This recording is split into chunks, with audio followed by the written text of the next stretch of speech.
B. Collins. Peter B. Collins, news and comment.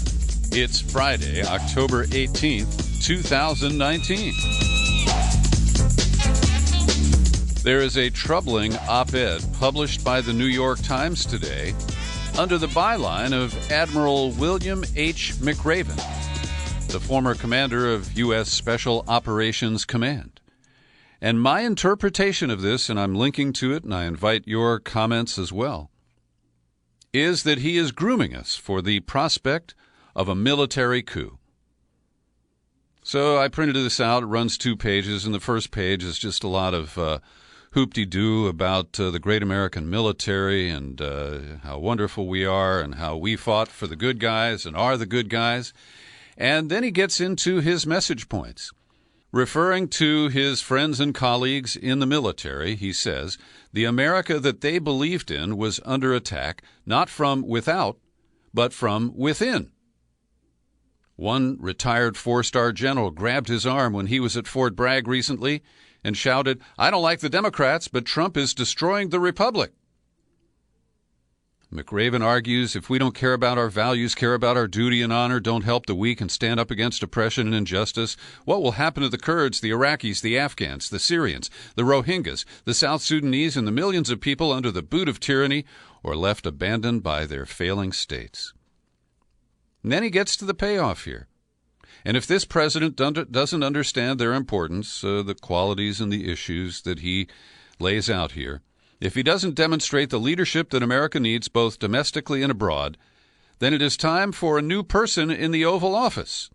Republican, Democrat, or Independent, the sooner the better. The fate of our republic depends upon it. Now, I recognize that he's not explicit in suggesting that a military coup is the best resolution. But he doesn't refer to impeachment. He doesn't refer to the 2020 election. And those are the 2 obvious potential exit points for Trump. No, McRaven, with his line, the sooner the better, I think is suggesting a military coup. And the hysteria in Washington is astounding to me.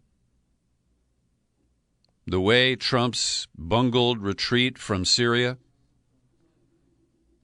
is treated as this moment of opportunism for members of both parties who are committed to the neocon ideals of endless war and American dominance in the Middle East. They don't pause for a minute to question the idiocy that started with George W. Bush in Afghanistan, then Iraq, Syria, Libya, Yemen. So Mitt Romney appears to be edging to a challenge of Trump in the Republican primaries.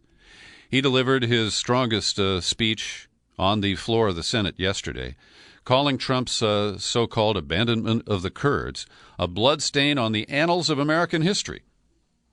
He suggested that Trump got bullied into the withdrawal by Turkey and that he backed down. And the Mittster turned up his selective outrage to 11. It's been suggested that Turkey may have called America's bluff, telling the president they are coming no matter what we did. If that's so, we should know it, for it would tell us a great deal about how we should deal with Turkey now and in the future. He continued, are we so weak and inept diplomatically that Turkey forced the hand of the United States of America? Turkey! I believe that it's imperative that public hearings are held to answer these questions, and I hope the Senate is able to conduct those hearings next week. And, of course, not a hint of the illegitimacy of American presence in Syria to begin with, the bungled Obama operations with the unachievable twin goals of vanquishing the Islamic State and forcing Assad from power with no plan B evident. And so we're seeing this bipartisan moment where the Republicans will not take on Trump for his obvious criminal behavior, his failure to provide proper leadership. There are a lot of things to criticize Trump for. And as I've said, he bungles everything he does, but I support the withdrawal of all American forces from Syria. And in the voice of the Washington Post, jumping off from Mitt Romney's remarks, get this, most of the theorizing about what happened is focused on the idea that Trump got rolled by Erdogan, who has been pitching the idea that Turkey could take over the fight against ISIS in northern Syria for a long time. The possibility that Trump gave away the farm because Erdogan was particularly convincing or because of something else, like Trump's business interests in Turkey, is a well-trafficked theory among Trump's opponents. But whether it's true, it seems Trump basically got told what was going to happen and essentially let Erdogan dictate the terms of a withdrawal. Now, this is so biased, this is so loaded, and this is not an editorial. This is not someone's opinion. Well, it is, but it's paraded as a news report. And the language is suggesting that Trump got rolled, that he got told what was going to happen, let Erdogan dictate the terms. Well, I just think that this is a closing of the ranks of the neocons with those who support endless wars, the American projection of power, and the commercial benefits that come from running an empire. Here's the New York Times with David Sanger and Eric Schmidt co-bylined. Headline reads, "In cave-in, Trump ceasefire cements Turkey's gains in Syria."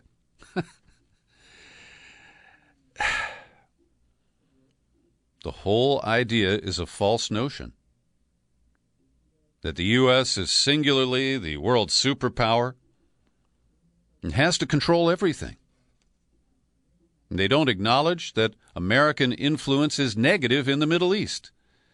Instead, they talk about the cost to American influence, while hard to quantify, could be frightfully high.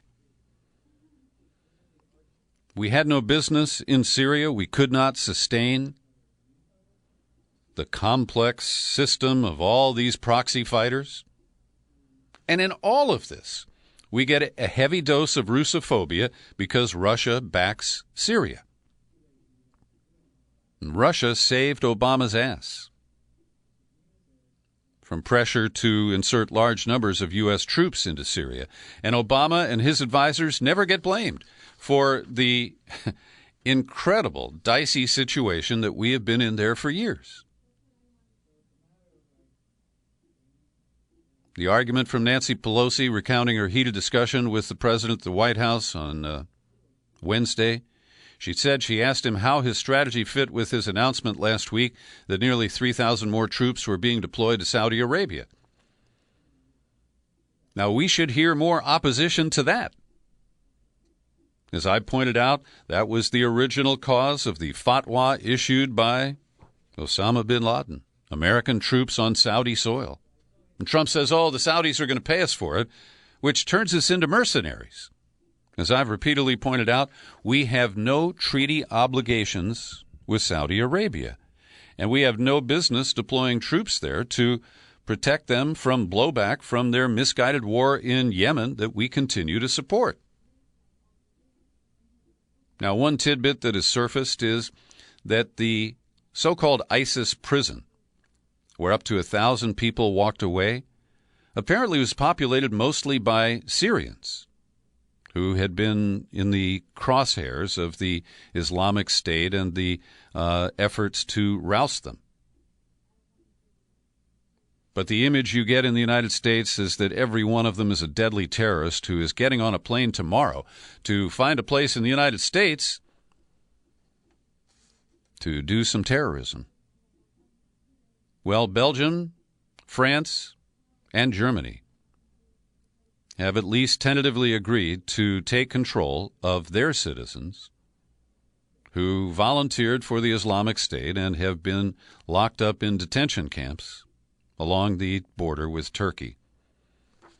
And we will see what happens to the rest of them. But so far, I've heard a lot of hysterical concerns that this is just going to, reignite the influence and the deadly acts of the Islamic State. One more story that purports to be a news account. Kurdish forces began pulling out of a 20-mile buffer zone in northern Syria as the fighting eased. Now, Mike Pence negotiated what he called a 5-day ceasefire, but the Turks call it merely a pause. And I'm not sure why the language is an issue to them, but like any agreement that is negotiated by a Trumper, we have to assume that we've been told things that may not have actually been agreed to. So Erdogan of Turkey has hailed the withdrawal as a victory over the terrorist organization that he has long demonized. Turkey will establish 12 observation points in a 20-mile deep buffer zone along the 400-kilometer stretch of the border east of the Euphrates River. And so, as the Kurds change their alliances to align with the government of Bashar al-Assad, the biggest question is, where do they go? All right, we have a pause. They're not being attacked right now in this buffer zone. But for those Kurdish fighters who don't want to join forces with Assad and who are facing an essential death sentence from Turkey, the squeeze is on, and nobody has really explained what is supposed to happen to them. So to offer you a bit of an antidote to this yellow journalism and biased coverage from the corporate media, I have 3 articles to recommend for your weekend reading. Number 1 is from my buddy Pepe Escobar, publishing at Consortium News, and in his opening paragraph, he says that what is happening in Syria is a massive geopolitical game changer. It's a quadruple win. The U.S. performs a face-saving withdrawal, which Trump can sell as avoiding a conflict with NATO ally Turkey. Turkey has the guarantee by the Russians that the Syrian army will be in control of the Turkish-Syrian border. Russia prevents a war escalation and keeps the Russia-Iran-Turkey peace process alive. And Syria will eventually regain control of the entire northeast.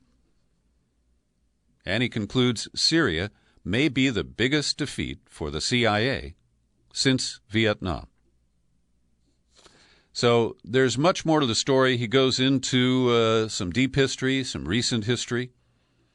And as always, I value his perspective, and I encourage you to check out his article.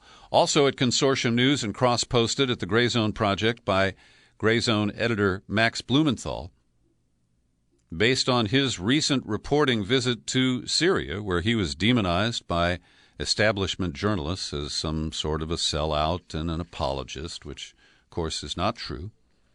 He said the fighters involved in the atrocities in northern Syria in the past week were not just random tribesmen assembled into an ad hoc army. In fact, many were former members of the so-called Free Syrian Army, the force once armed by the CIA and Pentagon and branded by Obama, I added the Obama part, as moderate rebels. This disturbing context was conveniently omitted from the breathless denunciations made by U.S. officials and Western pundits. And he gets detailed here. He says, out of the 28 factions in the Turkish mercenary force, 21 were previously supported by the United States, 3 of them via the Pentagon's program to combat Daesh, or the Islamic State. 18 of those factions supplied by the CIA were involved in the MOM, the MOM Operations Room in Turkey, a joint intelligence operation of the Friends of Syria to support the armed opposition. And half of the 28 factions were also recipients of U.S.-supplied TOW anti-tank guided missiles.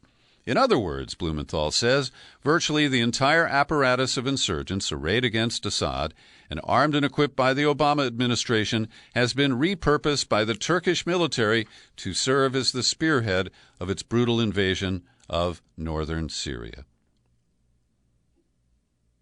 And so not only have the Kurds who identify as the Syrian Defense Force, the SDF, but other militia groups are very fluid and have decided who to align with in a shifting situation.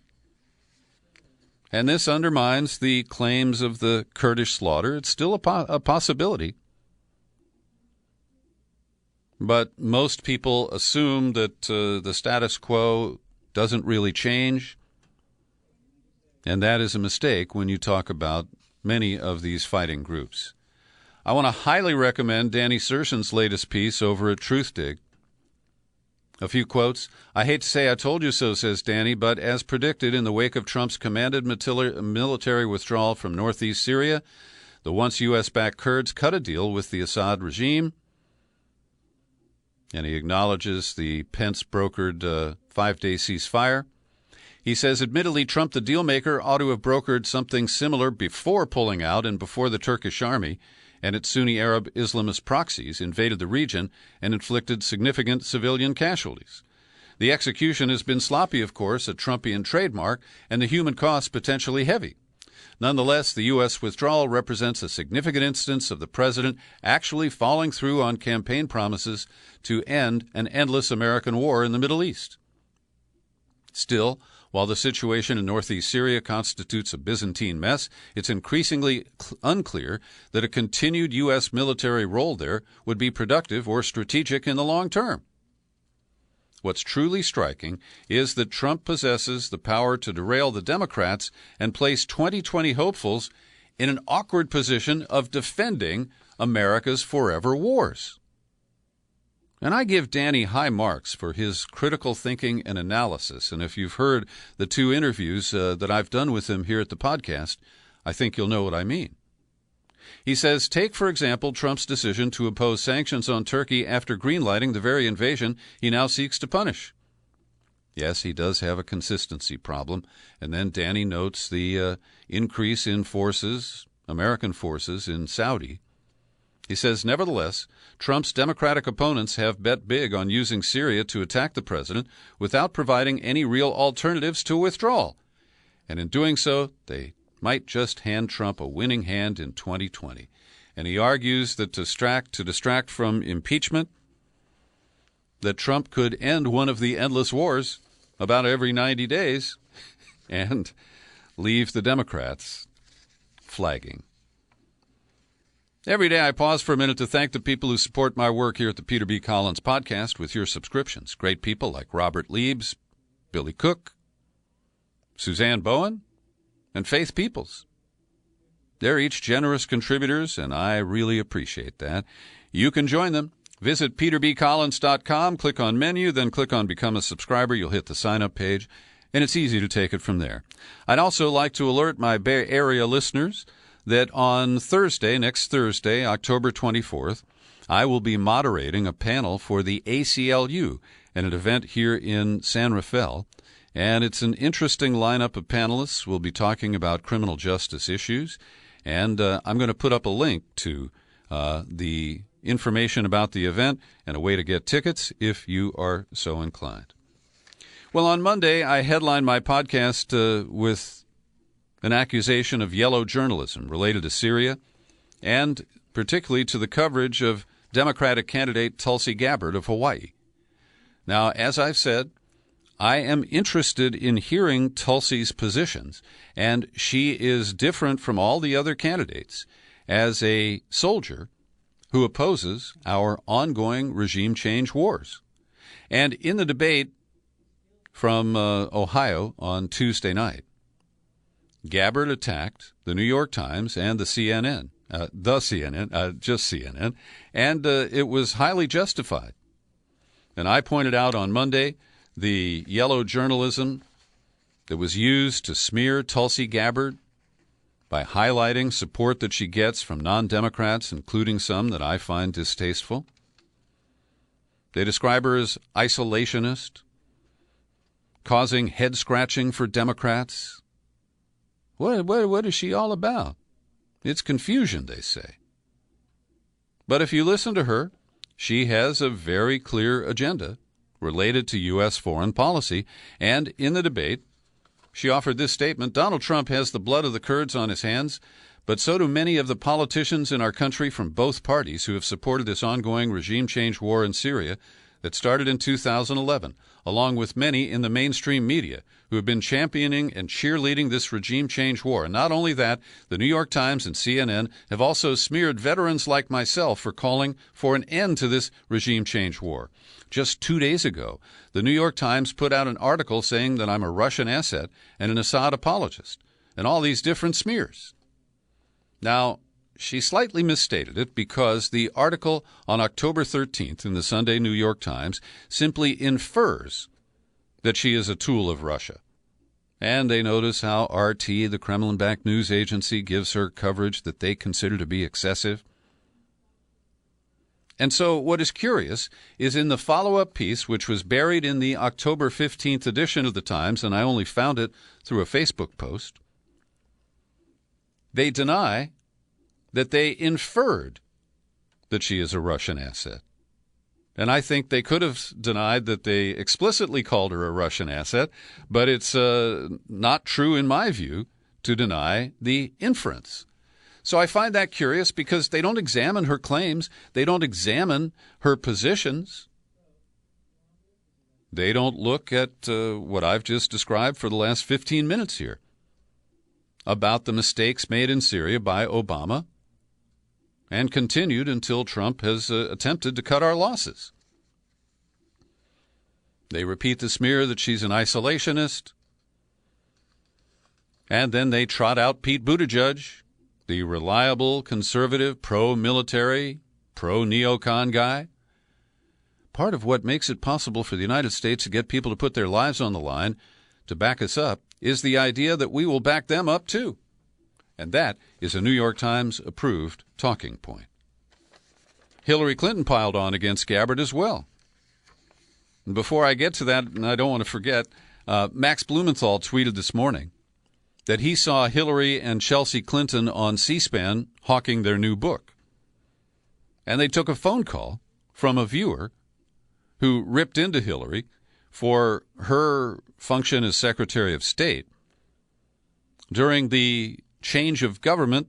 Yes, it was a regime change sanctioned by the United States in Honduras in 2009. And I didn't hear the exchange, but Blumenthal said the caller was pretty good, and Hillary just completely dodged the question. But in promoting her book on David Plouffe, that's an Obama campaign manager, on his podcast, Clinton suggests that the Russians are leveraging a number of top U.S. politicians. She accused 2016 Green Party candidate Jill Stein of being a Russian asset and suggested that Russia might back Tulsi Gabbard as a third-party candidate. Clinton said, smugly, they're also going to do third-party again. I'm not making any predictions, as she makes predictions, but I think they've got their eye on someone who's currently in the Democratic primary and are grooming her to be a third-party candidate. She's the favorite of the Russians. They have a bunch of sites and bots and other ways of supporting her so far. Now, I have never heard any suggestion whatsoever that Tulsi Gabbard might leave the Democratic Party and run as a third party or an independent. And so Hillary just trots out all of the deflections that she lost because of Russians, she lost because of Jill Stein. The exit poll showed that in the critical states that Hillary didn't campaign in and lost, that Jill Stein voters would not have voted for her or for Trump. And yet she clings to the fiction, the mythology that has been so richly generated,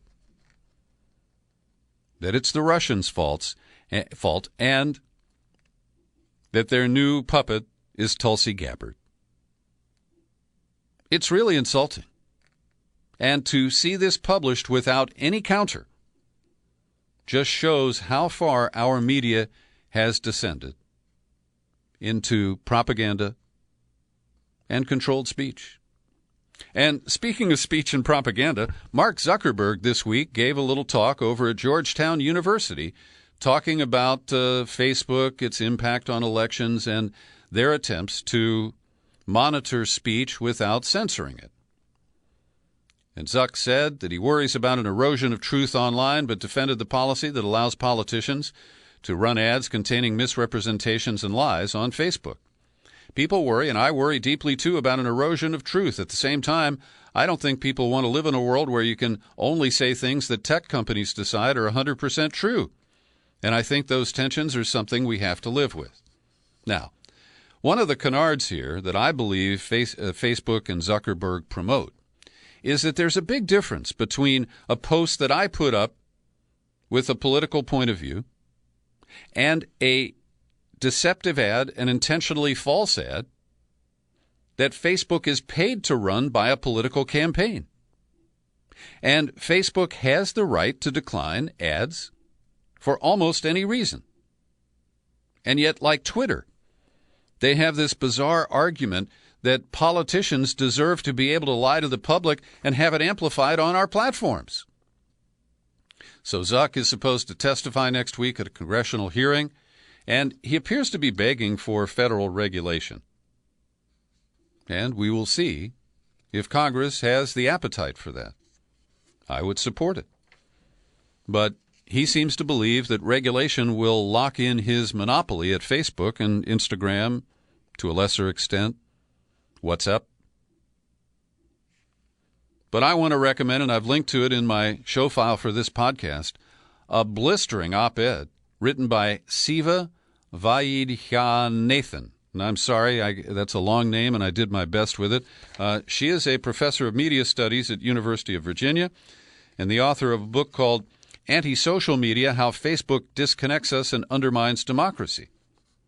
And she pulverizes Zuckerberg and his speech. Quote, Zuck's unsophisticated thoughts on free speech generated a manifesto that can only be called incoherent. Unsurprisingly, Facebook's content regulations have been incoherent in design and practice. The manifesto turned out to be a weak undergraduate essay that would earn at most a B- from any university professor.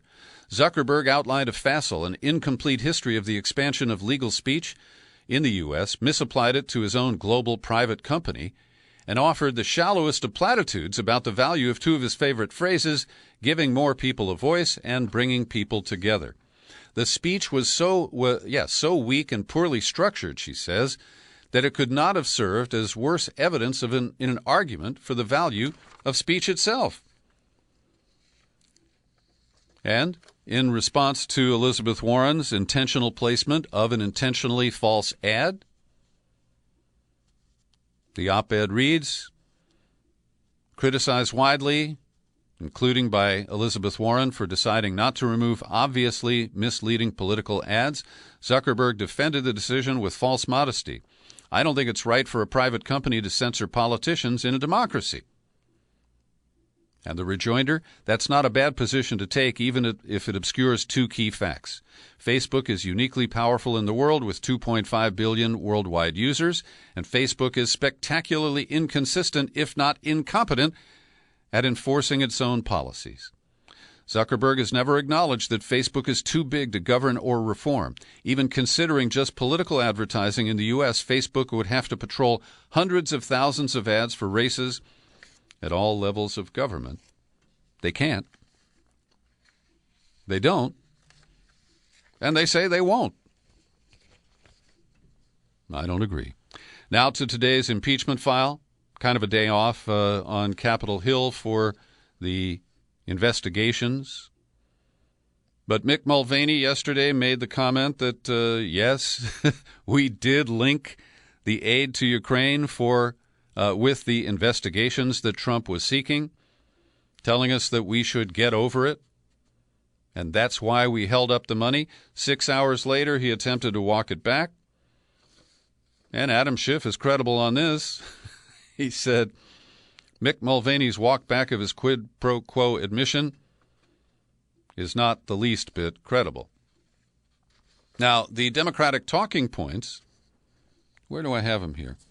I kind of jumped my list here, but I wanted to get to this because the Democrats are noting that the polls are supporting impeachment more and more with each release. But here are the 4 recommended talking points for Democrats on impeachment. When discussing Trump's actions, keep the language simple, direct, and values-based. President Trump abused his power and put himself above the law when he asked the Ukrainian president to interfere in the U.S. election. 2. Emphasize the core value, no one is above the law. Number 3, the whistleblower did the right thing by coming forward. Members of Congress have a duty to protect this person. Trump is wrong to threaten this person and impugn their character or motives. And number 4, demonstrate your constant focus on the biggest issues facing families in the country. Sorry, I don't consider that to be a recipe for success. Meanwhile, one of the people who testified this week, George Kent, he was a career State Department guy with expertise in Ukraine.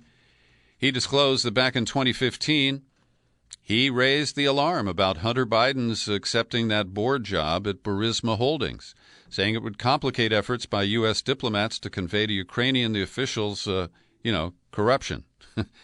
But when Kent raised the issue with Biden's office, he was told that Joe didn't have the bandwidth to deal with that issue because his favored son, Beau, was battling cancer at the time. Kent also testified about how Trump's associates raised unfounded allegations about the former ambassador to Ukraine. And it's the first known example of a career diplomat who raised concerns internally in the Obama administration about Hunter Biden's board position. Rick Perry, he's been playing energy secretary.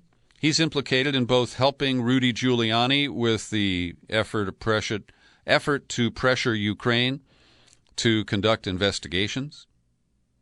But he also was scheming with some of his Texas buddies from the oil patch to pack the boards of companies in Ukraine in order to, they talk about opening markets. But what it means is getting Ukraine to buy exported gas from the United States that's been fracked and, of course, contributing to carbon and climate change. So Perry has formally announced his resignation so he can spend more time with his lawyers. A Mexican immigrant in ICE custody in Illinois, 37-year-old Mexican man, waited more than 7 hours to be taken to a hospital where he died from bleeding in his brain. This occurred in McHenry, Illinois on September 10th. Got a couple of stories that involve El Chapo and international drug trafficking. You may know that the brother of the president of Honduras, Juan Antonio Tony Hernandez, he's been on trial for a vast drug conspiracy case in New York City. He's been found guilty now after prosecutors said he relied on state-sponsored drug trafficking enabled by his brother. Now, his brother is one of Trump's stooges who has agreed to this meaningless third country amnesty program, or asylum is the actual word I was looking for there. But in the trial, we learned that El Chapo personally delivered $1 million in cash to the brother of the president. This was back in 2013. Even though he was one of the most wanted men in the world, he managed to sneak into Honduras twice to deliver the cash and perhaps extract favors. I'm not so sure about what he got in exchange. Now, one of El Chapo's sons, whose name is Guzman Lopez, Ovidio Guzman Lopez, spent about 2.5 hours in police custody yesterday in the northern city of Culiacan. But his allies in the Sinaloa cartel declared war. They lit up a bus. They shot up a bunch of people. Some were killed. And as a result, the latest president of Mexico, Andrés Manuel López Obrador, better known by his initials AMLO, decided to capitulate. And he ordered the people on the scene to release El Chapo's son, and 8 hostages, military or police officers, were released in exchange. So let's see what the carnage was. 14 separate attacks on the military, 19 roadblocks were set up.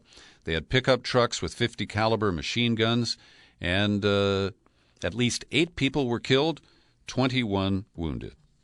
Meanwhile, in Barcelona, one of my favorite cities, those fighting for independence have staged a protest all week long, and it basically turned into a general strike, shutting down Barcelona yesterday. This is in protest of the jailing of 9 independence leaders.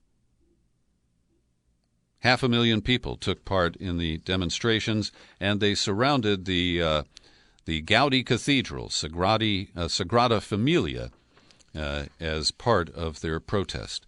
And finally today, I take no pleasure in reporting this story. I used to talk to Jim Fetzer.